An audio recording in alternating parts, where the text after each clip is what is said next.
आप सभी का स्वागत है मेरे YouTube चैनल अपना इकोनॉमिक्स में। शैक्षणिक सत्र 2026-27 के संचालन हेतु दिशा निर्देश जारी किए गए हैं। इन दिशा निर्देशों के पालन में ही सत्र 2026-27 में जो गतिविधियां स्कूलों में होना है और कब एडमिशन होना है उसके बारे में जानकारी आपको इस वीडियो के माध्यम से मिलने जा रही है। आप देख सकते हैं नवीन शैक्षिक सत्र 2026-27 जो शुरू हो रहा है वह कब से शुरू होगा। दिए गए पत्र के अनुसार 1 अप्रैल 2026 से मध्य प्रदेश में नवीन शैक्षणिक सत्र प्रारंभ हो जाएगा। नवीन शैक्षिक सत्र के लिए हाई स्कूल और हायर सेकेंडरी विद्यालय में जो कार्यवाही की जाना है उसके लिए इसमें निर्देश हैं कि कक्षा 9 से 12 तक के जो शासकीय स्कूल हैं उनमें कब प्रवेश होना है, क्या क्या गतिविधि होना है। तो सबसे पहले 1 अप्रैल को तो क्या होगा, प्रवेश उत्सव होगा। इसमें 23 मार्च को परिणाम घोषित होगा। जो कक्षा 8वीं, 9वीं और 11वीं की परीक्षाओं का परिणाम घोषित होगा। तो यदि 8वीं का परिणाम घोषित ना भी हो पाए तो 9वीं और 11वीं की परीक्षा का परिणाम घोषित होगा और आपको यानी छात्र छात्राओं को अगली कक्षा में 24 मार्च से 31 मार्च तक प्रवेश दिया जाएगा। यानी एडमिशन कराने के लिए आपको 24 मार्च से 31 मार्च के बीच में एडमिशन कराना है। 10वीं के जो विद्यार्थी इस साल पेपर दिए हैं उन्हें अगली कक्षा में प्रवेशित मानते हुए कक्षाओं का संचालन सुनिश्चित किया जाएगा। यानी जिन छात्र छात्राओं ने कक्षा 10वीं की वार्षिक परीक्षा इस बार दी है उन्हें भी कक्षा 11वीं में उनके जो उनकी अभिरुचि है और उनके जो पेपर गए हैं, पेपर दिए हैं, उस हिसाब से उनको अगली कक्षा में प्रवेश दिया जाएगा। प्रवेश की समस्त प्रक्रिया 20 मार्च से 31 मार्च के मध्य संचालनालय का जो पत्र है उसके पालन में कर ली जाएगी। तो यहाँ पर प्रवेश आप जिन छात्र छात्राओं को प्रवेश लेना है अगली कक्षा में जो पढ़ना है तो उनके लिए यह निर्देश है कि 31 मार्च के पहले पहले आपको प्रवेश कराना है। और साथ ही साथ आगे हम बात करेंगे उन स्कूलों में एक बैठक भी होती है जिसमें शाला प्रबंधन विकास समिति की बैठक, यह जो बैठक है वह 2 अप्रैल के दिन आयोजित की जाएगी। साथ ही साथ विद्यालयों में शुरुआती यानी कि जो प्रवेश उत्सव है उसके अंतर्गत सांस्कृतिक कार्यक्रम, खेलकूद कार्यक्रम भी रहेंगे और प्रवेश उत्सव का व्यापक रूप से प्रचार प्रसार भी किया जाएगा।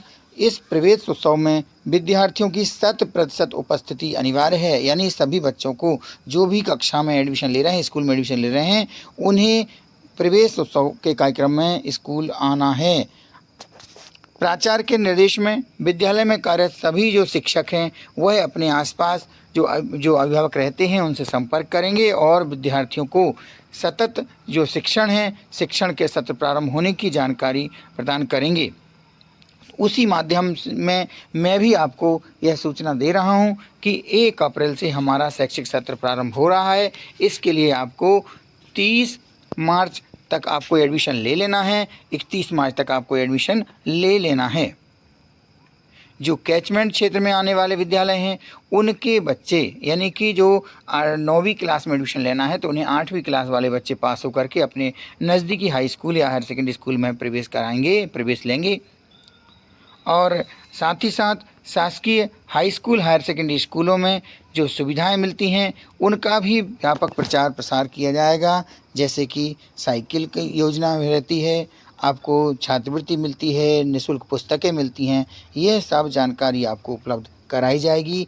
तो आप जो भी छात्र छात्राएँ एडमिशन लेना चाह रहे हैं उन्हें 31 मार्च तक एडमिशन ले लेना है। आपको फिर कक्षा में शिक्षण के लिए भी कुछ निर्देश हैं, उन निर्देशों के पालन में आपको स्कूल में पढ़ाया भी जाएगा। तो ऐसा नहीं कि आप केवल 1 अप्रैल को स्कूल जाएंगे, आपको फिर अप्रैल के महीने में आपको शिक्षण हेतु, पढ़ाई हेतु जाना ही है, विद्यालय में पढ़ना है। विद्यार्थी का नामांकन कब हो जाएगा आप देख सकते हैं, इस चार्ट दिया है। विद्यार्थी का नामांकन यानी एडमिशन मार्च माह में 100% होना है, यानी मार्च के महीने में एडमिशन होंगे। और जो प्रवेश की प्रक्रिया है वो 20 मार्च से शुरू होकर के 31 मार्च के मध्य हो जाएगी। अगर आप छात्रावास में रहना चाहते हैं तो छात्रावास के एडमिशन भी 15 मार्च से 31 मार्च तक हो जाएंगे आपके। विद्यालय एवं छात्रावास में कक्षाओं का जो संचालन है वह संचालन 1 अप्रैल से शुरू हो जाएगा। तो विद्यार्थियों आप बिल्कुल ध्यान रखें, आपको 31 मार्च के पहले पहले एडमिशन करा लेना है। 31 मार्च को ही विद्यालय में एक शिक्षकीय स्टाफ की बैठक रहेगी और जिसमें कई प्रकार के फैसले लिए जाएंगे। एसएमडीसी की बैठक जो मैंने आपको बताई थी वो 2 अप्रैल को रहेगी। फिर 1 अप्रैल से 5 अप्रैल के बीच में बेसलाइन टेस्ट होगा आपका। कक्षा 9वीं में जो बच्चे एडमिशन लेंगे 8वीं पास होकर, उनका बेसलाइन टेस्ट होगा और आपको पाठ्य पुस्तकें भी प्रदान की जाएंगी, जो कि 1 अप्रैल को जो प्रवेश उत्सव का प्रारंभिक दिन रहेगा उस दिन आपको किताबें मिल जाएंगी।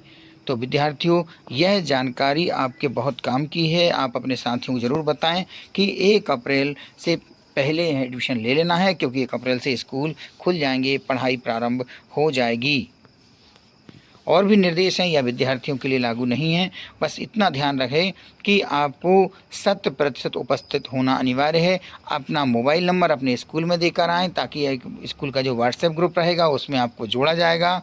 और आपको एक और सूचना है कि द्वितीय अवसर की तैयारी, कक्षा 10वीं और 12वीं के जो विद्यार्थी हैं उन्हें एक और मौका मिलेगा, जो कि मई के महीने में पेपर होंगे उनके। तो विद्यार्थियों, आप अगर आपका कोई ऐसा पेपर रहा जो अच्छा नहीं रहा है तो उसकी तैयारी आप करते रहें। आप मई के महीने में आपको द्वितीय अवसर मिलेगा, उसमें आप पेपर देंगे और आपके स्कूल में जो भी गतिविधियां कराई जाती हैं वह शैक्षिक कैलेंडर के अनुसार होती हैं। तो विद्यार्थियों, ब्रिज कोर्स का संचालन भी संचालित होगा आपके स्कूल में। जो कक्षा 9वीं के विद्यार्थी रहते हैं उनको ब्रिज कोर्स के माध्यम से जो उनकी शिक्षण में कुछ कमियां रहती हैं उनको पूरा कराया जाता है। साथ ही साथ CCLE गतिविधियां कक्षा 9वीं से 12वीं तक के जो विद्यार्थी हैं उनके लिए CCLE गतिविधियां भी कराई जाती हैं। तो उन गतिविधियों में भी आप अच्छे से शामिल हों। UHB गतिविधियां जो कि सांदीपनि विद्यालय हैं और जो जिला स्तरीय उत्कृष्ट विद्यालय और भोपाल शहर के जो जितने भी विद्यालय हैं उन सब में UHB की गतिविधियां भी कराई जाती हैं। तो मेरा यही कहना है सभी विद्यार्थियों से, सभी छात्र छात्राओं से, कि आप अपना समय रहते शासकीय विद्यालय में एडमिशन करा लीजिए, अन्यथा बाद में आपका एडमिशन नहीं होगा। इसलिए समय रहते एडमिशन करा लें। आपको 1 अप्रैल से शिक्षण हेतु, पढ़ाई हेतु विद्यालय में पहुंचना है।